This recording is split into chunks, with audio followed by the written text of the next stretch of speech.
gonna make a spicy pumpkin and black bean soup. I love this soup. This to me is like fall in a bowl. It's think about it almost as like a savory um, pumpkin pie turned into a soup. That's kind of where we're heading here. And it really is one of my favorite soups. So I'm gonna just spotlight myself for you guys so you can see my board. And you can do a lot of different things with it. So I think this works really nicely in that idea of I want you to season this how you want it. We're gonna talk a lot about different spices and about kind of pumpkin pie spices and how to turn this into something less sweet, unless that's where you wanna go. And we're gonna do just a little bit of knife skills. So I wanna just jump right in because I wanna get this soup going. So first and foremost, let's start cutting up the things that we're gonna need for soup. So what I wanna do for any of you guys who haven't played around with knives with me before, I wanna real quick show you guys the chop. So, get your kitchen knife. And for this motion, I like you to hold it as if you're shaking somebody's hand. I'm not a big fan of the finger on the back of the knife because as we start to do this action, it gets a little stressed through here. And I want you and your body to be like totally chill because, our whole thing is, what's going on in your world is going to come out in your food. So feel really good and chill, and then your food is going to be amazing and easy to do. So hold that knife like a handshake, and then start tip of the knife on the board and lower it all the way down, and then push through, lift up on the tip, and come back. So it's down, away, up, and back. Down, away, up, and back. And then get into a really nice smooth rhythm with that. So it's down and away, down and away. And that's your action. And you hear it kind of sounds like a horror film. You're like, read, read, read. That means you're doing it right because you're not hearing this. Like none of that for you. You guys are way, way too hip for that. So, not good for your knife, not good for your arm, just this nice smooth motion. And I want to make sure you're making a connection with the back of the knife each time with the board, because that's where the cut's going to happen. Like the cut starts as you go down and it finishes as you push through. So you want to make sure the back of the knife hits every time. And now that you've got that motion down, I want you to take your non-cutting hand and rest it on the back of the knife for a little more control. Move your hand in conjunction with the knife, of course, right? And then every time this knife is on the tip, you have an opportunity to change direction. So start pivoting around the board and move you too. Otherwise you're like, rah, and that gets a little weird, right? So just kind of keep on keeping on. So that's gonna be our chop. And we're gonna work on chopping up some food with this. Just a couple of quick notes too about safety and the chop. When you reach that point that there's food all over your knife, I'm not a big fan of the finger down the blade side because you're just waiting to cut into that beautiful pad of your finger and ruin your week. So the back side's dull. So if you take two fingers like peace and just down the back of the knife, that's your safe release. And I like the knife down and away from me. I feel like here still makes me nervous. So this is how you're gonna get all that stuff off. One more person who's hopping on in. And then also when you things are all over the board and you need to gather them, using the blade side of your knife is just going to dull your blade and make you sad. So use the back of the knife. It's also flat against flat that way for your gathering. And that's how I like to gather the food as well, because I don't like the blade coming at my hand. So those are just things for us to know as we work our way through this stuff. I want to start with the onion, which is actually going to be a slightly different technique. But let's get the top and the tail off of this guy. And if my knife can't be on the board, I always want to focus on the back third. So I'm not going to cut through my onion way up here. I want to really use the back third of the knife because again, that's that flat part. That's that part that's going to be able to do the work for you. And that can just go in your compost or wherever you put those. So I like taking both sides off first. And we don't have to do anything fancy today. This is a blended soup, so yay for us. So if our cuts end up being like a little rustic, totally fine. And then I want you to put this to where it's flat. Never chase the wobbly thing around, right? And then just cut that straight in half. And let's take off all that outer stuff. We just have a nice clean onion. And we're just going to kind of rough chop it. So for our first move, because this is a big thing to just, right, kind of move into the motion that I just showed you. So what you can also do, here's where I allow you to use your finger on the back of the knife. You can use just the tip of the knife with your finger. So I like to kind of cut through once or twice through this onion in one direction, and then maybe in the other direction. And now I've got some bigger pieces. Once I'm faced with this, now get your chop on. Oh yeah. Let's start doing that. So now you can really see that motion. And like I said, this doesn't have to be perfect. It doesn't have to be tiny. I just don't want big chunks because it's just going to cook a little faster and a little more evenly if we break it down a little bit. So just a nice little chop on this guy. What's also nice about this is you're moving through it fast and you're cutting through it really efficiently with a sharp knife, less likely to start crying from the onion too. And do both halves. I just do one at a time because I feel like a crowded board is usually the only time that I cut myself, not wood. When I've backed myself into this tiny little corner and I have no space at all, that's when I run out of room for my fingers. So I like the space. But also it's just going to be easier for you to manage if you handle like a handful of food at a time. If you're just jumping in right away and trying to do an entire onion or a whole head of garlic, it's just too much. So I've now kind of broken my second one down, back to my chop, and really feel that rock. Like this should be a rhythm. This is like put music on in your kitchen and cut to it. And remember your safe release of your 2 fingers. And by the way, if you're kind of having fun with learning the chop, this is just a quickie, just so that we could kind of prep together and get started together. But if you're really into this and you're like, ooh, I want a little more knife work, email me and I will make sure to get something like a heavy duty knife skills class on the schedule for us. And we can all really play. We'll still make some food, but we can also just do a let's go through all the actions of the blade and let's talk about how to care for your knives and all that good stuff. So just so you guys can get an idea, like it's not perfect. I have some pieces that are bigger than others. It's not super tiny, but you know, I've broken down my onion and that was my goal. So if you guys are there, then we can move on. And if you're not, totally fine. You go at your pace and I'll be right here. So we talked a little bit about that garlic and soaking it. And I love this. So basically we have our garlic with the skin still in some water, and the water during this time is going to work its way underneath the skin. So now when we go to peel it, we might be a little too soon, but the longer it sits in the water, the easier it is to just take those skins right off. And you can even do it in the bowl. And that way, if you break the garlic at all, you don't get sticky. So let's peel the garlic. I can't remember whether I told you guys to have 2 or 3 cloves, but I have 4 because my inner chef really likes garlic and I feel like you can't have too much. So I'm going to go for it on the garlic. That's your choice too. If you're just like all things are better with more. And by the way, guys, at any time, feel free to unmute yourself and ask a question. I'm kind of terrible about the chat window because I can't cook with my glasses, but I also can't see the writing on the computer. So if you need me at any time, or if you just want to say hi, unmute, do it. I truly am here for you this evening. So we'll get this garlic peeled and then we'll chop this up. And you're going to start to really love the chop with the garlic because we're going to go a little finer and it's going to start to feel really, really good. Get rid of some of my garlic skins. And certainly if you guys have one of those little rubber things that you put the garlic in and roll, that works too. I just find this is really nice. What I usually do is if I know I'm cooking something with garlic, I put the garlic in the water and then I start doing everything else that I need to do.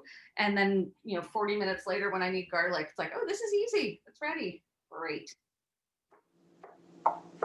So, next up, guys, would be let's pull out your chop and chop up the garlic. And we'll go finer on the garlic than we did with the onion. And kind of the same deal for the garlic. I don't want to start with whole garlic cloves. So I'm just going to kind of straddle the food and do a little draw through on it so I have some smaller pieces. It just makes it easier. You're not chasing it around the board that way. And at first, the garlic's going to be like all over the board. So you're going to do a lot of that back of the knife to get it back in. But let's get that chopped up a little finer, but again, it can be rough. And then we'll move on to talking about chili peppers. I have lots to tell you about these things. Is this the first time for any of you guys doing the chop in quite this way? And if so, how is it feeling? Because when you connect with this kind of, to me, it's like your arm is the wheel of a train, but you're super efficient doing it. It's like you don't actually use a lot of energy. It should feel really good.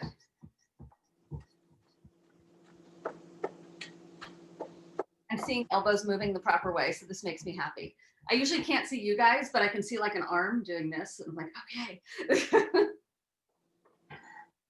So again, you don't have to go crazy small. We're gonna blend the whole soup.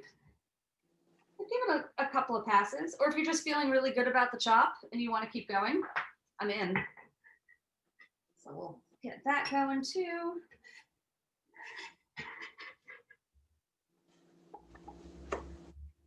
And one of the things where your inner chef really gets to shine in this class is deciding your spice level. So, you know, I called it spicy pumpkin and black bean soup because that's how I make it. It does not have to be spicy. So you also have options of putting in nothing spicy or options of putting in all the spicy things. I like some fresh chilies in this though. I think the flavor is really nice. So I have a couple of teeny tiny jalapenos. It's the only thing left in my garden. You can do jalapenos. You could do serranos. If you're that kind of person, you could do a habanero. You know, you can go for it a little bit. But I want to talk as you guys kind of finish up your garlic a little bit about cutting chilies. Because when you're faced with something like this, you guys know that the seeds and the pith inside, that's where the spicy part is, right? That's the spice, you know, zone. And any of you guys who've ever been cutting peppers and then you wash your hands and then 3 hours later you take your contact lenses out and you're like, ah, you learned the hard way that the compound that makes chili pepper spicy, which is called capsaicin, is not water soluble. So it doesn't really come off your hands. Same thing kind of happens when you eat spicy food. You take a big swig of water and it's like, oh my God, that's still just so hot. So I prefer to try not to touch the seeds if I can help it. So if you have a tubular pepper, like a jalapeno or a serrano, I give it just a little roll on the board and then just cut off the very top with your draw so that now you can kind of see the seeds and the pith. Then ideally you do this over the trash so you don't have to clean it up. But if I do it over the trash, you can't see it. So I'm going to do it right here. But then you roll it between your hands and the seeds come out. And sometimes the pith comes out too. And then you have a perfectly clean pepper. There we go. And now like all the spicy stuff is gone and I don't have to worry about touching it. So, you know, on the other hand, if you're like, but I want it really spicy, I kind of want to leave the seeds, do that too. But if you are using chili peppers and you want to seed them, I find this is a much nicer way than like cutting it in half and scraping it with a knife or a spoon. I don't have to touch it as much. But seriously, guys, if I cut it open, like, there's nothing left. It's totally clean. So let's clean our peppers. And then you guys know where we're heading with the let's chop this up action, because that's the name of the game here. So get rid of your seeds, give your jalapenos or your serranos a little chop. These really are so tiny, it's ridiculous. End of the season peppers. I'm lucky there's anything on that plant still. All right, get my seeds out of the way. Maybe. And then we'll get chopping on these. Our last thing that we're going to end up cutting up together is some green onions, and we'll do that all together because green onions is the test of the. I've now been chopping these other things and I'm feeling good about it. But let's cut up our jalapenos to be about like the garlic first. And remember to kind of pivot around the board, make that connection with the knife, all that good stuff. Pull it all back together every now and then. Ooh, it smells good. I always like, I was saying how I like a little bit of this in the soup, even if I'm not in a spicy mood. Just, I kind of like the little green flavor that you get out of it, you know? The actual fruit flavor of the pepper is really nice, especially with something as hearty and rich as the pumpkin. And by the way, was everybody able to find pumpkin, or is anybody going for like a kabocha squash or butternut squash or anything like that? Let me know. All good. I had to go to Whole Foods to get pumpkin. The HEB, the like main grocery retailer in Texas, was all out, and I was like, oh, "What the Thanksgiving is right? Like sugar pumpkin's not that uncommon." Yeah, that like now is the time for them. That's crazy. Yeah, they're still in Trader Joe's here, so we're able to find them. But yeah, it's the sugar pumpkin is a really short season. So when I can't find that, my second favorite for this is a kabocha squash. They're a little bit harder to, they take a little longer to cook, but the flavor is really, really similar. And I love that you guys all, like, you went for it. You got the pumpkin, you cooked it, you cleaned it. Know that you can, if you had to, you could use a can of pumpkin too, but we'll talk about that later. So everyone have onions, garlic, chili peppers? Let's talk scallions. First of all, if you guys aren't regrowing scallions, I need you to start doing this immediately. This is maybe my favorite thing that I have been doing during quarantine. Is that I try to almost never buy green onions. So when you get a bunch, if you cut them all about here, so that most of the green you're taking with you and using it, and then just put the roots and what's left into a glass vessel with some water, and just put it somewhere that occasionally gets a little bit of sun. And then they just keep growing. And then when you're ready to use them, you like shoot and snip them off, and they keep growing. It's pretty great. You'll get like, I'd say probably 4 growths out of them before you reach a point that you have to, they'll just get like anemic. They get really skinny and not as green. And at that point, you've gotten 4 times the use out of them that you intended. So you're in good shape. So we just need like a scallion for this, or a green onion. So I'm gonna lay this down here. I wanna remind you guys again, this is your action, right? You're gonna want the back of the knife to be where the food is, and try your down and away and cut really thin slices of scallion. And here's where I know if you guys are making the connection with the board or not. Because if you're not quite getting that rock and connecting, you're gonna mostly cut through, but then you're gonna have like a little accordion paper doll piece of green onion. But if you get through it, you're gonna have beautiful thin pieces of green onion. So. And do you put the bottoms in or the tops of the green onion? Do you put the bottoms in? The bottoms in, yeah. I use the tops. And by the way, it's, see, I did it. I didn't hit hard enough. That's what I mean. This is what we're trying to avoid. And I've taken the scallions and also tried planting them, and they are happier in water than they are in soil. It's weird. So I just don't even bother. I just keep them going. All right. And we need this little bit for garnish, so we don't need very much scallion.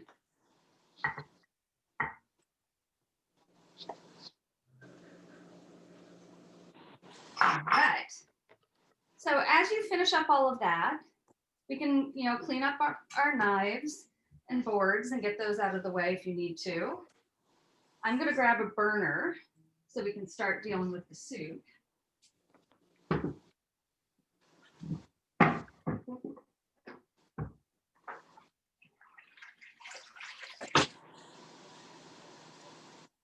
And keep practicing that chop, guys. You're going to find you will love it, especially for things like herbs. If you're going to have some parsley or some mint, it's a really nice, gentle way to do it so that you don't end up bruising the herbs. So, y'all are going to need a soup pot. That'll make it easier for us to make soup. And any sort of heavy bottomed pot will do. I happen to have this guy, so this is where I'm going to go. And now this gets to be your choice how to start this. You can use butter because it's delicious. You can use olive oil, super good for you. You can use grapeseed oil, neutral and doesn't add any flavor to your pan, to your soup. Really up to you. I'm feeling olive oil today, mainly just because yesterday everything I cooked had lots and lots of butter. So I thought I'd balance that out. But you choose. If it's olive oil, just a few swirls. If it's butter, maybe a tablespoon or 2. I want enough just to barely cover the bottom. We're not frying everything. We're just, gonna saute our veggies a little bit. So get your heat on. If you guys are all to that point, if I'm jumping ahead and you're like, I'm still cutting garlic, by all means tell me and we'll chat about other things. I try to keep myself like 20 seconds ahead of you so you can always know what it is that you need to look for. So don't worry if you're just a touch behind me, that's my goal. So just heating the oil. And by the way, I always want to make sure that this is pretty hot before I start putting in everything else. And the way to test that is using your hand. And I know that most people's tendency is to just hover your hand like this over it, but you can't actually necessarily feel how hot it is because your palms and fingers are a little tempered. You touch warm things. So turn your hand over. The back of your hand's a little more sensitive. So you'll be able to feel that starting to get a little bit warm. I'm just gonna swirl my oil around a little bit. And when it gets warm, we'll start adding our veggies. All right.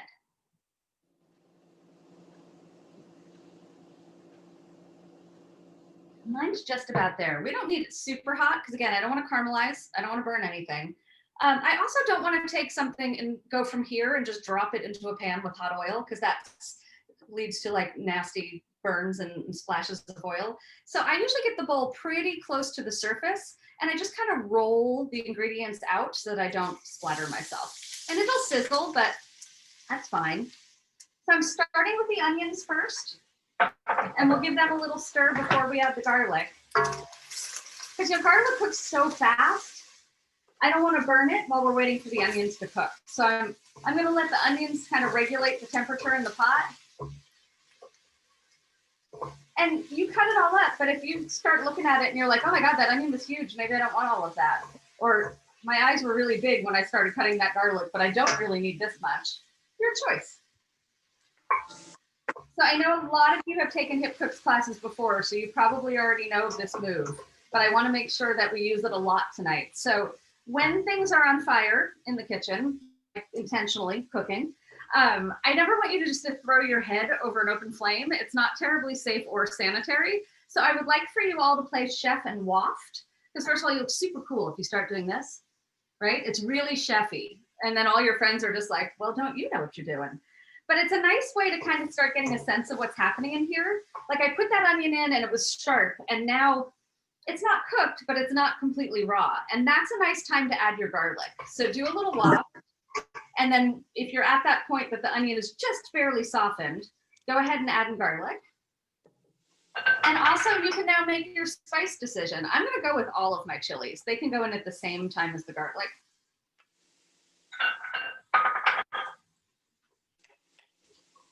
And I like to stir pretty regularly because again, I don't want it to burn. I just want to soften all of this.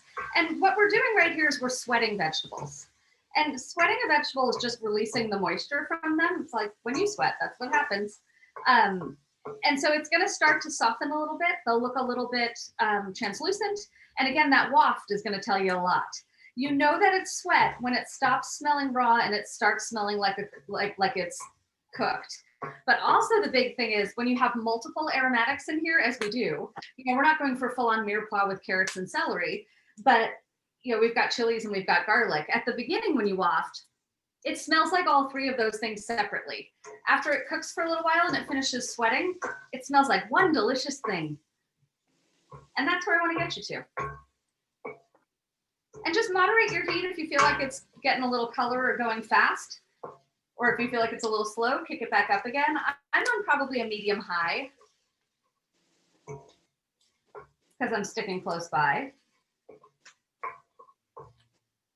And speaking of mirepoix, which is carrot, celery, and onions, the reason we're skipping that, celery gives kind of a nutty note, and I don't really want that in our kind of pumpkin pie feel to this. And carrots give you sweetness and color, which we already have in the form of the pumpkin. So we just don't even need the carrots, which is why we just kind of went this way with our garlic and onions. That's what those are called. So I feel like mine is just about there. You can see the translucency of it. It's kind of softened a little bit and it still has time to. So as long as you feel like you're to that point where it's not smelling raw, it's time for some vino. So any white wine will do as long as it's something you're willing to drink. I tend to use my cooking wine as Chaksha because it's $3 cooking wine and because in a pinch I'd be willing to drink it. And I like the Sauvignon Blanc or the Pinot Grigio. And I would say, pour in maybe a cup, half a cup to a cup. And you can leave that heat in that same kind of medium-high place because I want to reduce the wine a fair amount. So to that end, cooking wine. Number one, don't buy anything that says cooking wine on the label. It's garbage. Everything that's like bad wine, they throw into a barrel and then call it cooking wine. And sometimes it ends up fortified. Yeah.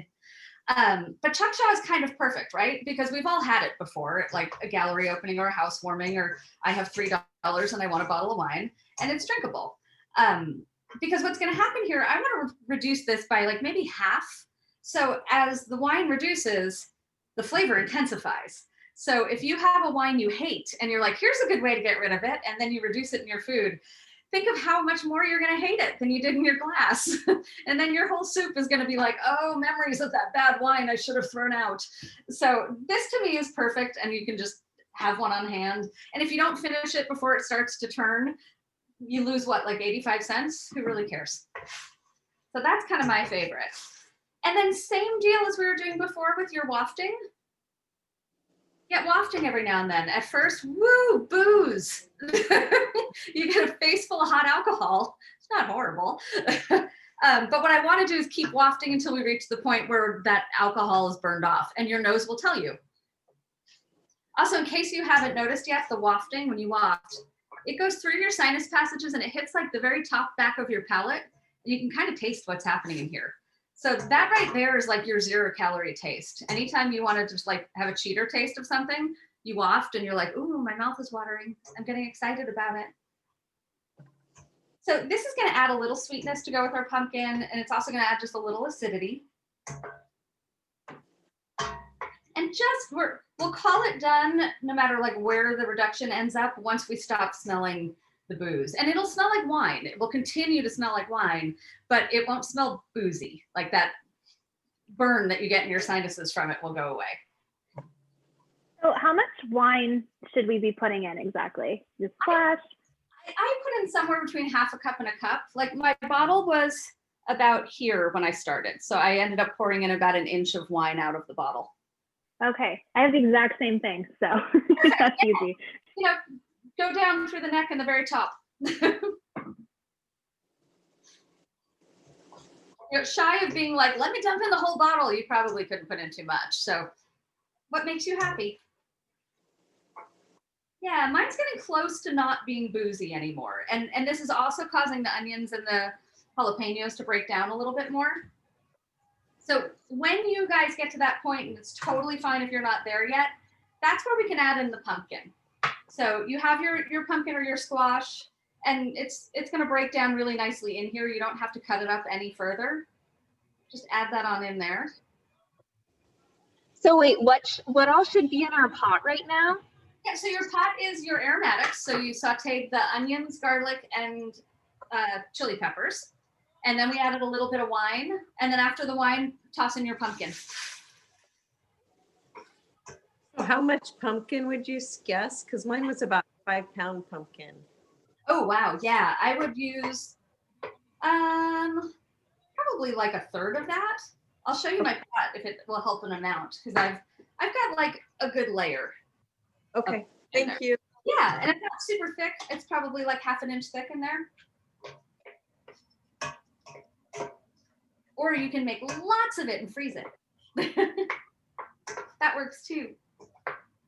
And that's the great thing about soup, right? Is like, you get ahead, you can freeze it, you can keep eating it. Like us, it gets better with age if it just sits and melds and does things. So I added my pumpkin, I gave it a good stir so that everything's kind of incorporated. And then you can put your chicken stock right in on top. Or veggie stock or water, any of those things work. I like using some sort of stock just to give it a little more richness, but it's not necessary.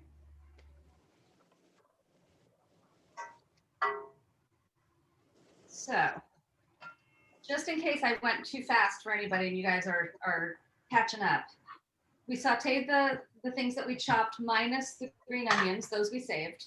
And then we added in the wine and let that reduce a little bit and got a nice wine facial. Then the pumpkin goes in, and then top that with your stock. And I'm just kind of giving it a little stir and breaking up some of the big chunks a little bit as I go. Soon we're just going to cover it and let it simmer, but I like giving it a chance to break down a bit so that everything can come together. And if you're at this point, you also had a can of tomatoes, diced tomatoes on your list. That can go in now too with the juice. So that's going to give us a little more acidity, a little more sweetness. Funny, this is one of the few things, those of you who know me and know Hipcooks know that almost everything finishes with lemon. This is one of the few that I never do, because with the wine and the tomatoes, we're good. I'll tilt this down a little so you can kind of see what's happening in my pot. So, you know, I've got those aromatics and my pumpkin.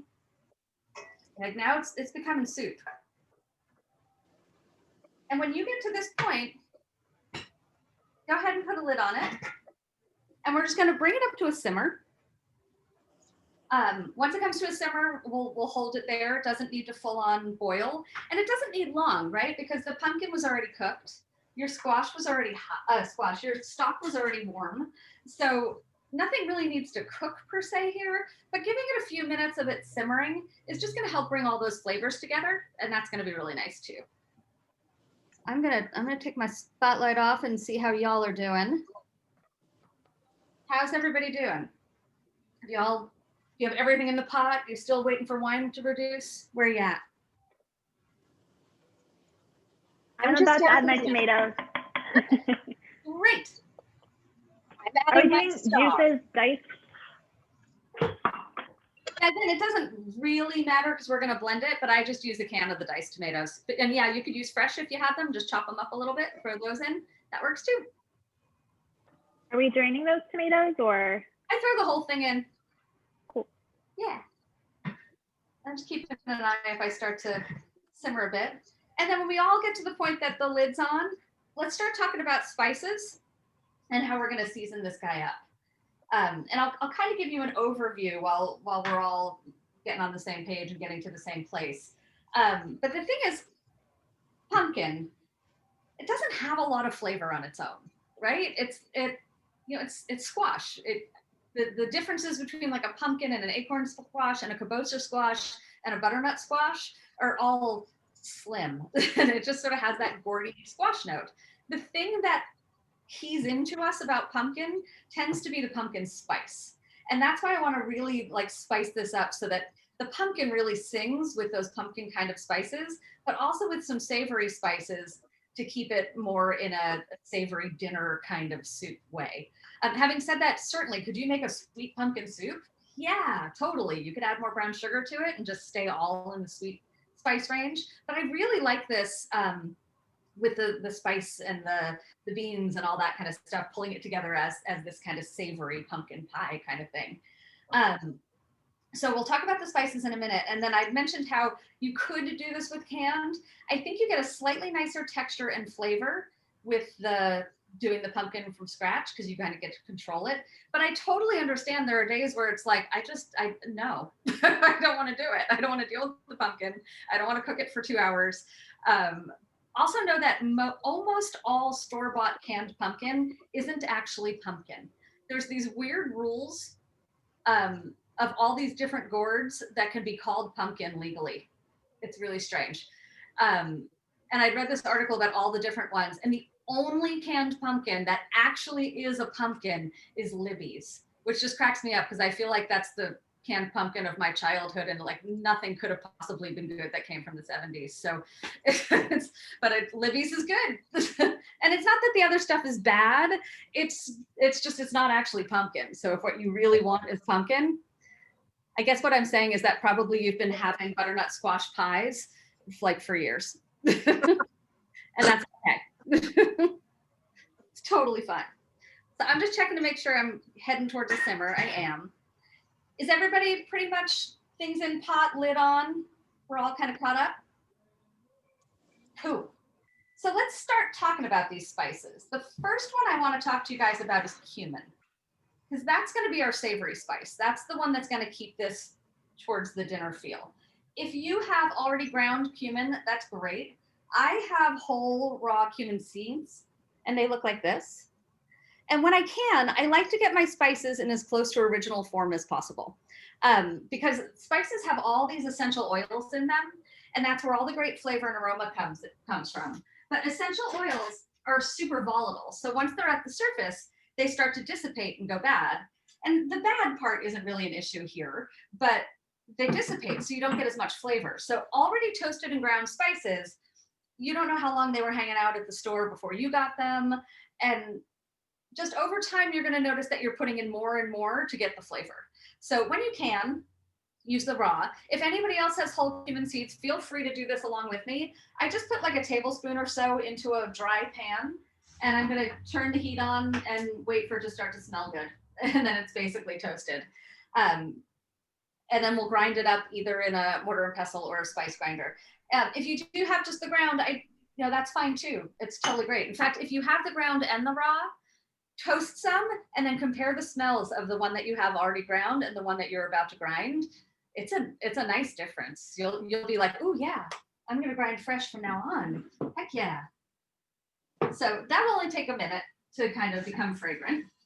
And I'm gonna scoot that around a little bit. Other things that I thought would be fun for us to use. I have some ground cinnamon. You guys all know and love cinnamon, so we probably don't need to have an in-depth conversation about that one. I would like to talk a little bit about allspice. So allspice, oh, love it, is an interesting one because I think a lot of people think that allspice is a blend of spices, kind of like a Chinese 5-spice. It's actually not, it's a berry. So this is whole allspice. And I'm going to use the already ground stuff because these are kind of a pain to grind up. But I think it's always nice to kind of see those. The guy who discovered allspice found this berry that was dried and was smelling it and was like, oh my God, it smells like allspices. Allspice. And it really does. If you guys have allspice in your kitchen, give it a little sniff and you're going to be like, nutmeg, no, clove, cinnamon, maybe star anise. And it's like, it's all those things. It's those pumpkin spices. It's the holiday spice, kind of just in this one berry. It's kind of crazy. So give that a little sniff and kind of learn to love that guy. And then also if you have it, it wasn't on the list, but just a bonus thing because of the time of the year, is nutmeg. So if you haven't used a whole nutmeg before, this is a nutmeg. And it's hard, it's like a nut. And you can use your microplane zester or a fine grater to just like, so if you have nutmeg, it's a nice thing to include. Nutmeg used to be, if you had nutmeg, you had money. Like a couple hundred years ago in France, it was a sign that you were upper crust, and people would carry, they had these little cute little graters that they would put on their belt loop that had a pocket in it. So like the nutmeg would sit in it, but the front of it was a grater. So you would go to a restaurant and then pull out your own nutmeg in your grater and then everybody around you would be like, oh my God, you're wealthy because you have nutmeg.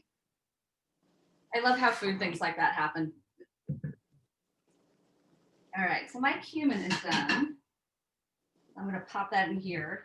And I'm gonna use a little mortar and pestle. And if you're doing this too, you don't have to bash it. Get yourself into a little rhythm of a circle. And that kind of breaks it up really fast. Like I'm giving it a little pressure, but I'm just working it around in a circle. If you have a spice grinder, you can do that too, that's great. If you don't have a spice grinder, but you're like, wow, a spice grinder, I want one of those. Just buy yourself a cheap coffee grinder. That's perfect for this. I made the mistake when I first started using a spice grinder, coffee grinder for spices, of not labeling which one was for spices and which one was for my coffee. I highly recommend you determine which one is which, because one day I made coffee and I was like, oh, cumin coffee, that can't be bad, right? It's not good. It's really not worth doing. So if your soup has gotten really good and bubbly, go ahead and turn it off. And I'm gonna set my cumin aside here. And then we're getting ready to blend at this point.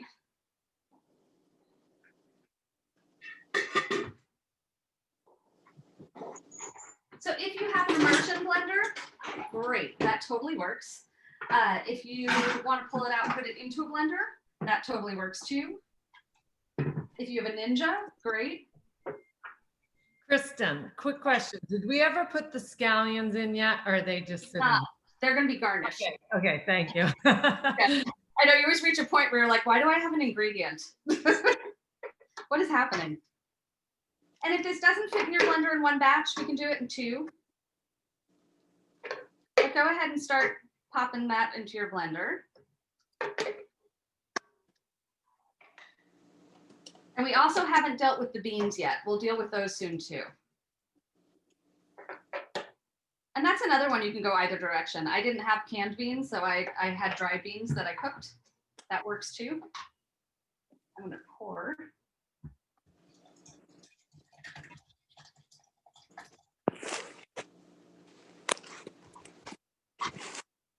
I'm gonna almost get this in here. I'm determined now.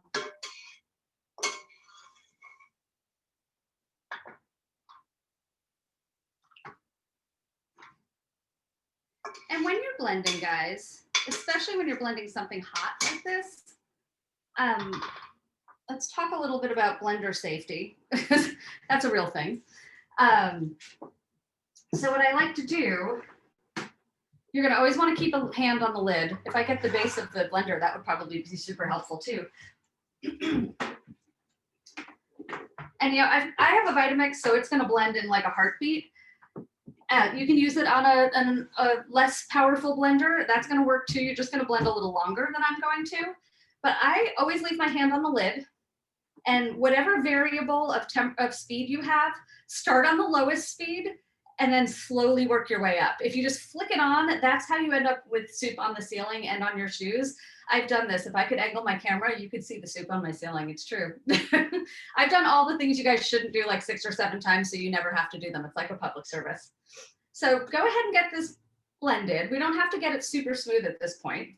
And it's gonna be loud for a moment.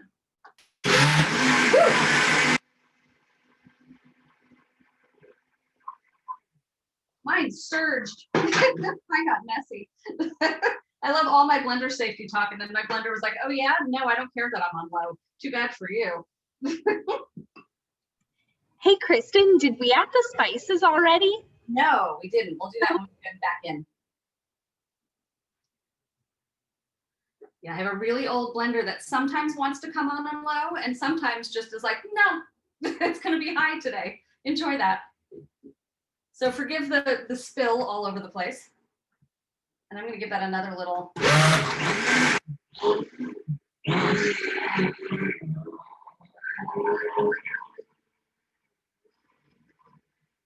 right. And you should be mostly blended at this point. It should be fairly blended through. Here's where we can start adding beans in. And this is gonna be to your choice too, because you have your can of black beans or like a cup of black beans. My suggestion would be definitely not all. The more beans you add in this, the thicker it's gonna get. And you know, the more protein you're adding in, so it's gonna be a heartier soup. I definitely want to at least save a little bit to be a garnish, but also maybe you don't want it super, super thick. And take a look at it now. It's like, oh, this looks kind of neat, right? It looks pumpkin-y. We're gonna add those beans in, and they're not gonna blend completely. You're gonna have little black flecks, so it's gonna look even more kind of fall holiday in there. And that's your choice too. You can blend the beans a little bit more or a little bit less. So I usually do a few handfuls. I'm gonna kind of like, with my full hands, do like 3 and see where that leaves me.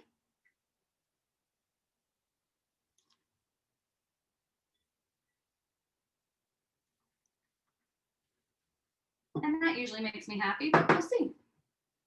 And then go ahead and give that a little blend.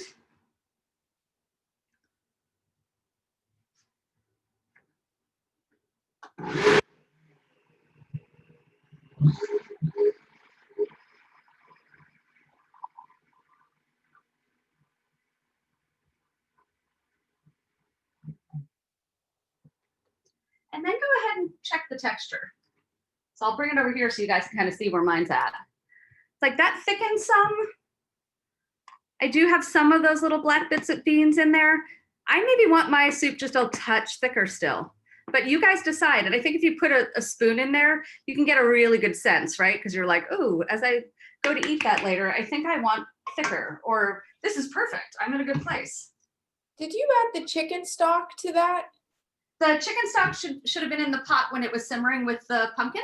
Okay. And the tomatoes. And if it wasn't, then yes, add the chicken stock here. And then that totally works that way. It's easy. We just let it. The beans are being used just to thicken it and get it the right consistency that we want.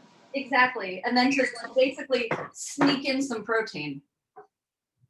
But save a little bit so that you can garnish with it, because garnishing with a little bit of the beans is really nice.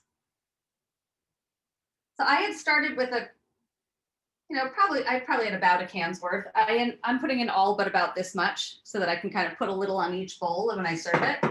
And I'm gonna get this one blended up a little too.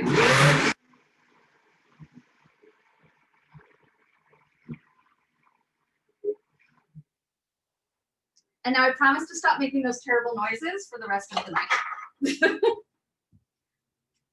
Yeah, this makes me happy. This texture makes me happy. But again, if you want it thicker, you can keep going. And once you get it out in the pot, you'll be able to see like the little flecks and how there's this kind of texture to the look of it, which I think is so pretty with all that vibrant orange from the pumpkin. Have you ever tried it where you don't do all of it blended? I have.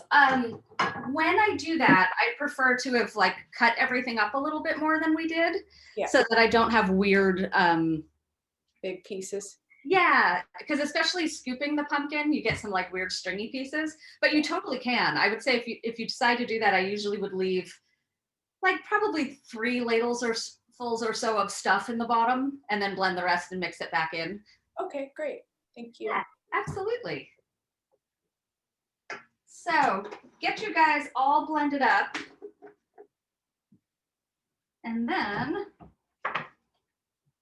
back into the pot we go. Just put this on low, just so it stays nice and warm.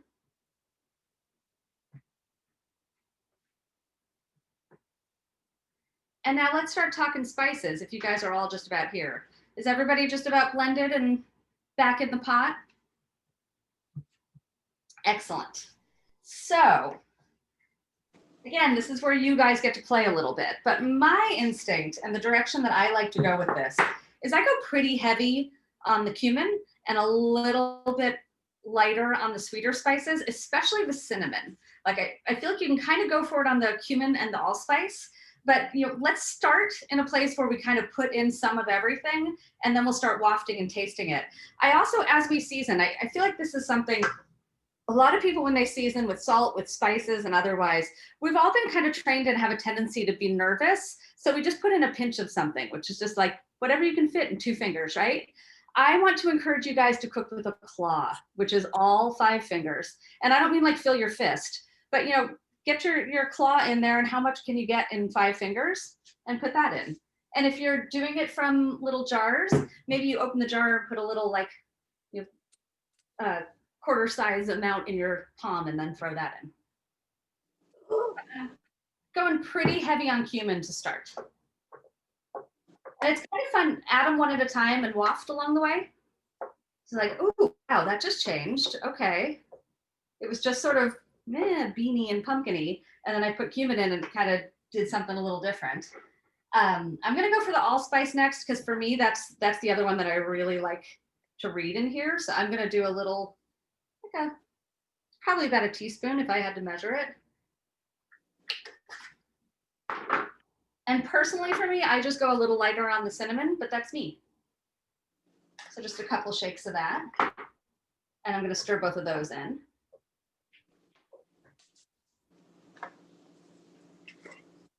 And then it really changes.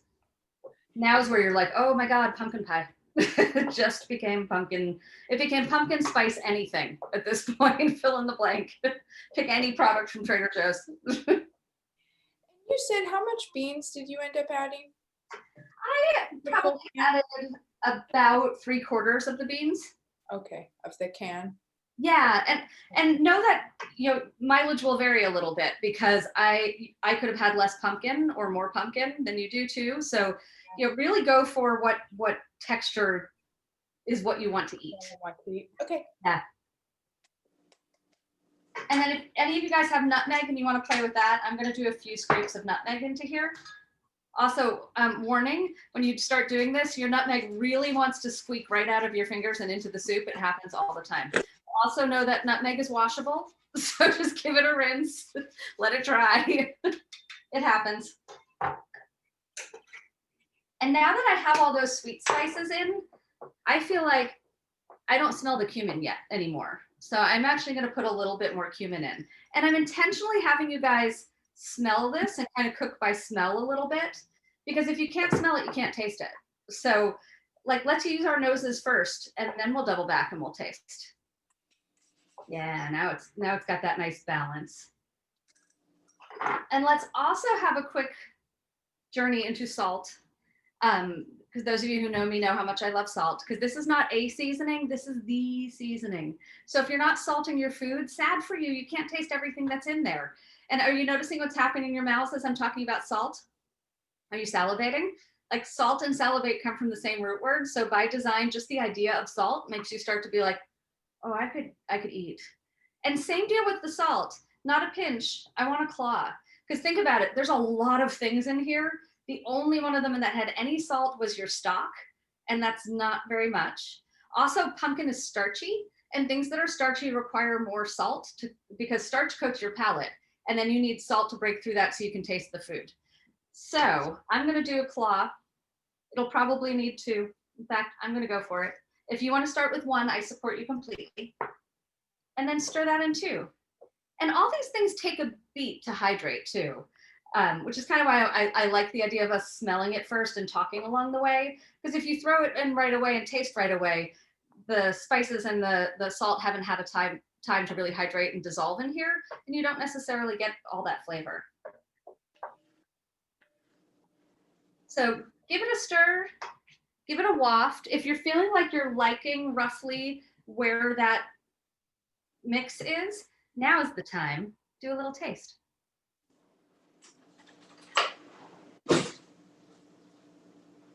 And see how you feel. I'm going to tell you if you taste it and you're kind of like, nah, number one, it needs more salt. But also think about the spices that you put in there and do you taste them? And I don't want you to be like cinnamon soup, but all of that should read. All of that should be a component. If you're feeling like you wish it were a little sweeter and heading more towards that direction and that the pumpkin was coming out a little more in its sweetness, you could put in a pinch of brown sugar since we already cooked the pumpkin with a little sugar. I'm going to do just a little bit of that, like not even a teaspoon of sugar, but just a little bit, because the brown sugar also adds a little bit of richness to it. And I'm still going for more cumin. In fact, I'm going to kill what I did. And I'm going to do a little more allspice.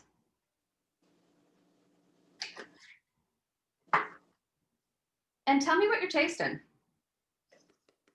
What direction did you guys go? Did anyone go super heavy on like the cinnamon and all those kind of spices? Or are you staying savory? Oh, by the way, if at this point you're like, wow, my chilies weren't spicy at all, as mine are, you could add some cayenne. In fact, I'm going to do that. Because truly, there's no spice in mine. And I kind of like that warm note that we're going to get. Be aware, cayenne is one of those, though, that's sneaky. You'll taste it now and be like, it's just barely spicy. And then the longer it sits in here, kind of the spicier it gets. And then check in again.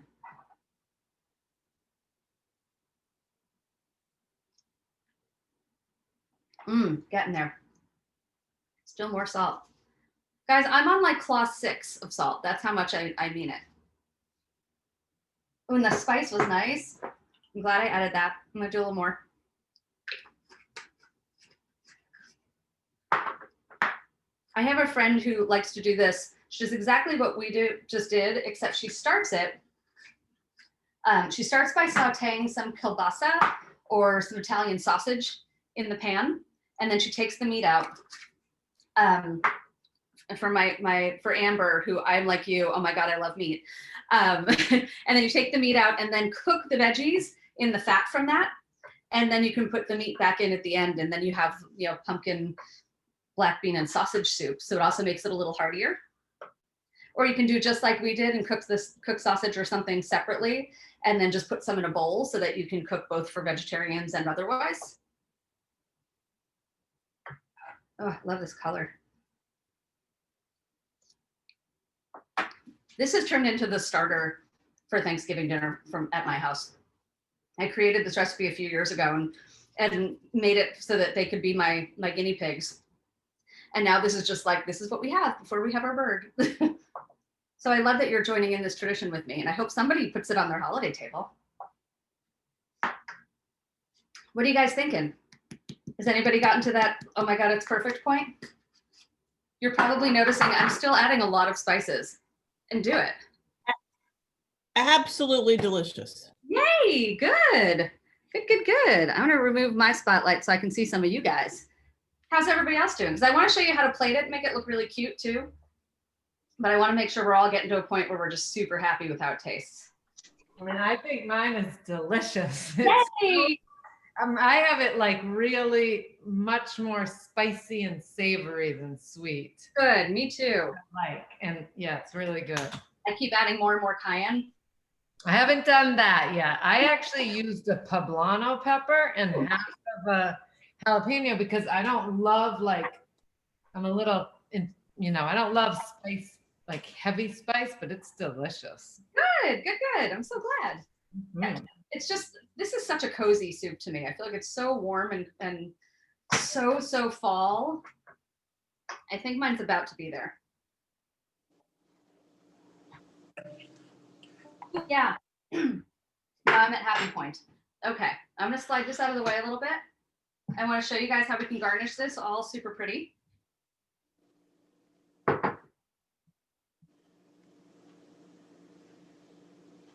I'm gonna head to gallery so I can see all of your bowls too. Oh, actually, let me spotlight me first so you can see my bowl. So I'm gonna do ladle, a nice bowl full of this goodness. Seriously though, I think all you need is a big crusty piece of bread and happiness. I think Catherine has us covered on sourdough. I know now you're making sweet sourdoughs, but Oh, I do. It's in the oven warming up. perfect. Yay. I've got bread in the oven too. I love it. So we got that. I thought I had pumpkin seeds. I thought I had pepitas. And when I dug through my freezer, I did not. So I'm going to skip that. But I love putting pepitas on this. Something crunchy, number one. But also, it's pumpkin soup. So to put pumpkin seeds as your garnish is kind of playful because it's like, oh, look at that, pumpkin soup. How fun. I love garnishing with what's in it because it also then is a visual cue. So if you have someone that you're serving it to and they're like, whoa, cannot eat that. Like now you know. So I'm going to do like a nice handful of beans.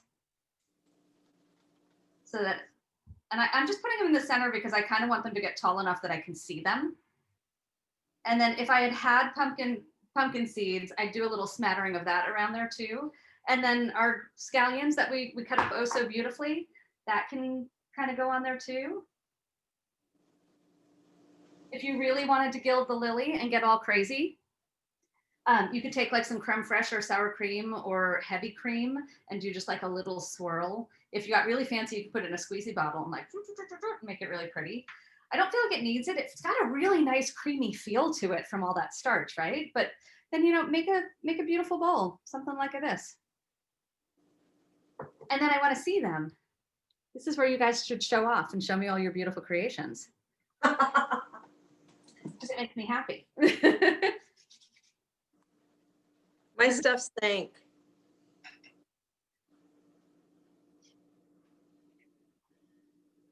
I see it steaming. Let me see. Can't really see it, Candy. There you go. Oh, that looks great. Hooray, wonderful. Great.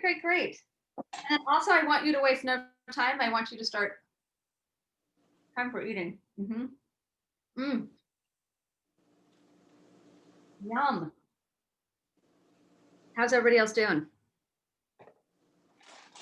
Good thing?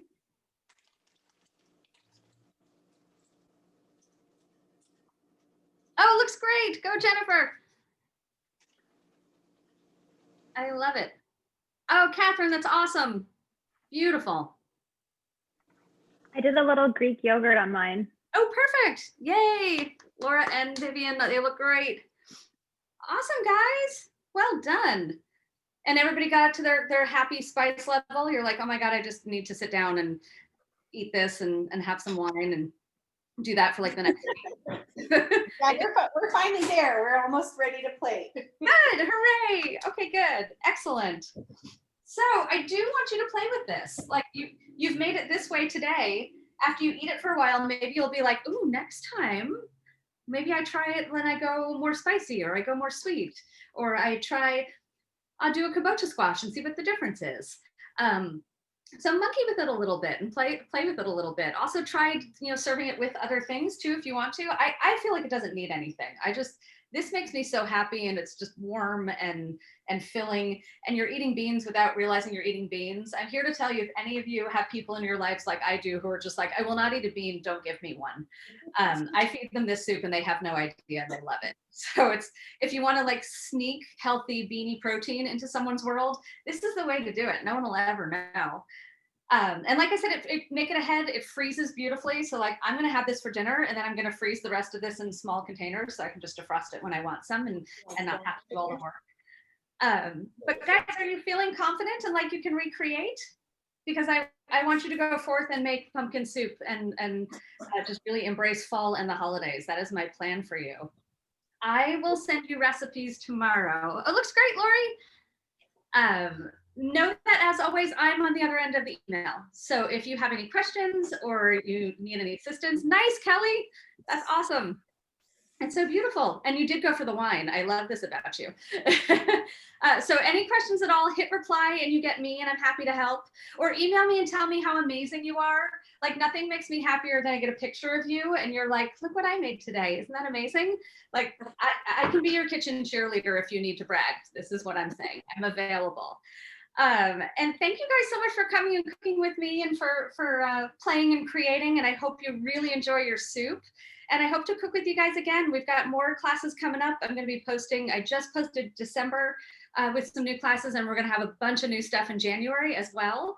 So come and play with us. And if I don't cook with any of you before then, happy Thanksgiving. Mwah. I'm seeing hearts from Catherine.